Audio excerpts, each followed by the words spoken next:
Et si, au lieu de se battre constamment contre la réalité, on pouvait tout simplement choisir celle qu'on veut? Ça peut paraître fou, mais c'est la promesse d'un modèle assez fascinant qui s'appelle le transurfing. L'idée de base, c'est qu'on peut arrêter de nager à contre-courant et commencer à surfer la vague. Allez, on plonge ensemble dans ce concept. On a tous connu ça, hein, ce sentiment hyper frustrant que quoi qu'on fasse, il y a comme une force invisible qui s'acharne contre nous. Le bus qui démarre pile au moment où on arrive, l'ordinateur qui plante juste avant de sauvegarder. On appelle ça la loi des emmerdements maximum, la loi de la malchance. Eh bien, le transurfing, lui, nous dit que ce n'est pas qu'une simple impression, ce n'est pas une coïncidence. En fait, en se concentrant très fort sur ce qu'on craint, sur ce qu'on déteste, on émet une sorte d'énergie qui, paradoxalement, va attirer à nous précisément ce qu'on voulait éviter à tout prix. C'est un peu contre-intuitif, je vous l'accorde. Alors pour bien comprendre ce mécanisme, le transurfing utilise une image très parlante. La réalité fonctionnerait comme un miroir à double face. Et ce qu'on voit autour de nous, eh bien ce n'est que le reflet. Face à ce miroir, notre réflexe, c'est quoi? C'est d'essayer de modifier le reflet. On se plaint, on se bat, on s'énerve contre ce qu'on voit. Mais c'est inutile. C'est comme essayer d'arranger sa coiffure en touchant le miroir. Le transurfing nous dit non, arrêtez de vous focaliser sur le reflet. Le vrai pouvoir, il est de l'autre côté. Il faut changer l'image qu'on projette, c'est-à-dire nos pensées, notre attitude intérieure. Ok, mais alors il y a quoi de l'autre côté de ce miroir? C'est ce que le transurfing appelle l'espace des variantes. Imaginez un champ d'informations absolument infini où tous les scénarios possibles de nos vies existent déjà. Pas en tant que réalité, mais en tant que potentiel. Cet espace des variantes, c'est un peu comme une bibliothèque métaphysique gigantesque. Elle contient non seulement le livre de ce qui s'est passé et de ce qui se passe, mais aussi les livres de tout ce qui pourrait se passer. Chaque décision, chaque chemin non emprunté, chaque futur possible, tout est déjà là, sur une étagère, attendant d'être choisi. La grande question, c'est comment on fait pour prendre un de ces livres sur l'étagère et en faire notre réalité? C'est là qu'intervient ce que le transurfing nomme l'intention externe.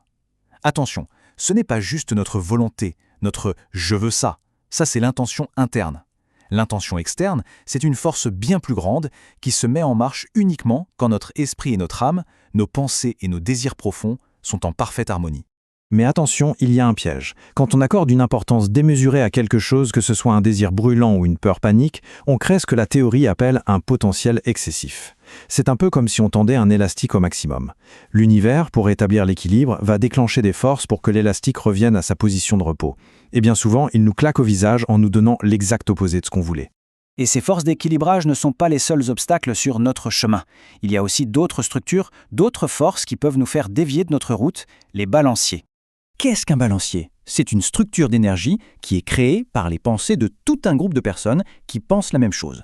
Ça peut être une idéologie politique, une mode sur les réseaux sociaux, une panique boursière ou même une simple dispute de famille.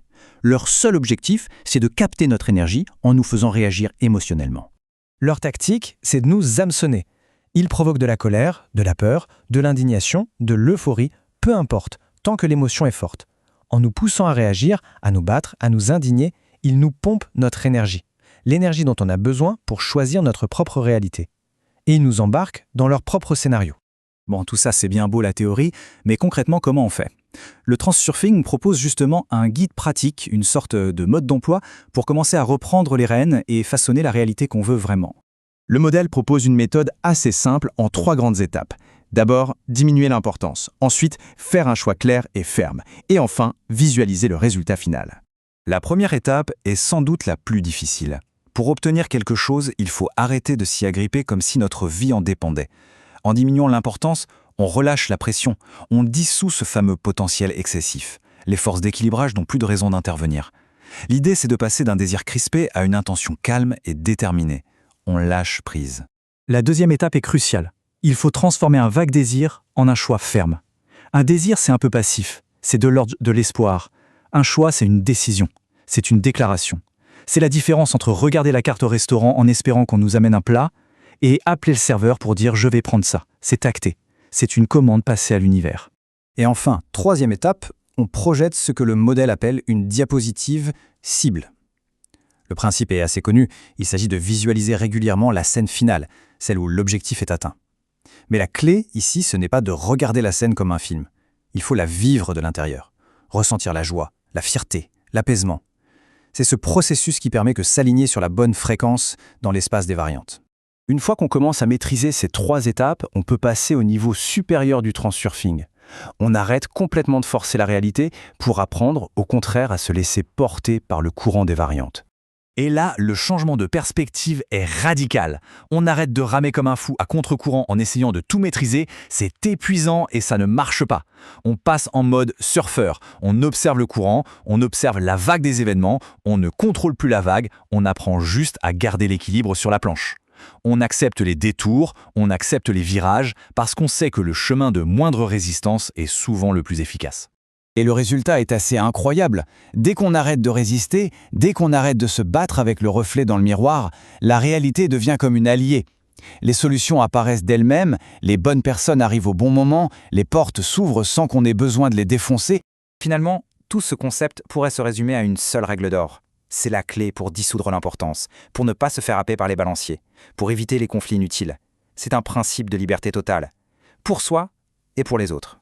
En fin de compte, le transurfing, ce n'est pas une religion, c'est un modèle. Ce n'est pas une invitation à croire, mais plutôt à expérimenter. Alors la vraie question n'est pas « est-ce que ça marche ?», mais plutôt « maintenant, quelle réalité choisit-on de projeter dans le miroir du monde ?»